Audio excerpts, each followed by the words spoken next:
Bang, let's get it. I didn't get to get down last night, and we didn't have a good day. I wanted to go over those plays, but right now, it's Willie Abreu to go under 1.5 hit runs and RBI over the last 10 games. The under is hitting at 80% of the time. And he faces off against the Tampa Bay Shane Bass, and then he has 6 at-bats. He's batting .333 versus Shane. However, in the last 10 games, the under is hitting at 80%. I'm taking Willie Abreu to go under 1.5 hit runs and RBI. Teoscar Hernandez. Hitter fantasy scores at 5.5 over the last 10 games. The under is hitting at 90% of the time. He's hitting that 9 straight under here. And then the Dodgers face off against San Diego. It's Nick Pivetta on the mound. Teoscar Hernandez has 26 at-bats versus Nick Pivetta, batting 154. He does have 5 RBIs. I'm taking the under on his fantasy score. Teoscar Hernandez. Yo, Kyle Riley. Hitter fantasy scores at 6.5. Last 10 games, the over is hitting at 80% of the time. He averages 16 over that span. The line's at 6.5. He's been crushing. I like Kyle Riley to go yard. If the odds are decent, they're probably not. With that said, Seattle faces off against Arizona Diamondbacks, and Kyle Riley versus Kelly, 3 at-bats, 0 for 3 it looks like. Still, you take the hot bat, in my opinion, Kyle Riley to go over 6.5 fantasy score. Addison Barger, he did not handle that for me yesterday. I had him at 2.5 hit runs and RBI. The 1.5 hit runs and RBI was not available, but we got his fantasy score at 5.5 on Prize Picks. The over's hitting at 70% of the time.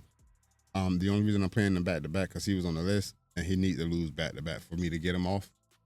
Addison Barger over 5.5 hit a fantasy score. Toronto face off against St. Louis and it's Policy.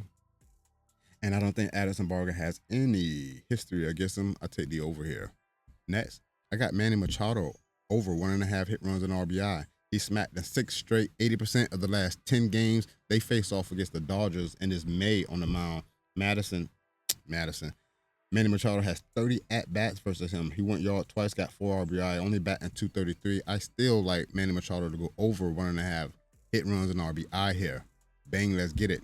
Andy Pages smacked in our last time we took him. He did not go off on 6-7. I don't see it for 6-8. Maybe didn't play, not positive. However, over the last 10 games, the over is hitting at 90% of the time. He's hit it in 9 straight. I'm not positive what happened on the 8th or if they played. Still, I like Andy Pages over his fantasy score at 4.5. I also like Andy Pages over 1.5 hit runs and RBI. It's plus 110 on Hard Rock. Bang, let's get it. Pete Crow Armstrong has been disappointing for me. Just when I picked him, the last 2 times I selected him, I lost. But he's on fire. Last 10 is sitting at 80%. His hitter fantasy score is at 4.5. And then Chicago faces off against Philly. This pitcher, Zach Wheeler, he doesn't have any history versus Zach Wheeler. That's insane. You can see Pete Crow versus right-hand pitchers this season. He's batting .315. Give me the over on his hitter fantasy score at 4.5 and hit runs and RBIs at 1.5. I think I'll take this as well. Bang, let's get it. Let me go over to Daily Grind Fantasy to see if I get any sharp shit. I got Prize Picks selected with 2 data points. Let's hit refresh. Nothing of any value. I see Brian Balow, Shane Bass, pitcher combo strikeout over 9.5. I'm not positive I like that. Pinnacle has that line at about 122. None of this shit is extremely valuable. Let's look at Dabble real quick and hit the data points and see if we could get anything to run with. And it doesn't look like it. I didn't even finish watching the game. I understand that OKC would have won. It should have been a blowout.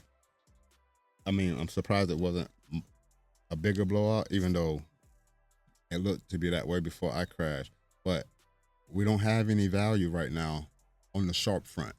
No value on the sharp front, but I've dropped 1, 2, 3, 4, 5, 6, 7 MLB player props. I wanted to look at the WNBA to see if there was anything trending, but it really didn't look like it. I'm on the under here. Let's look at the last 10. See if there's an 80%, 90% hit rate. Raquel Jackson, first half points. I do not like that play. Let's see if anything has implied probability to go over. Kelsey Plum to hit 3 3-pointers.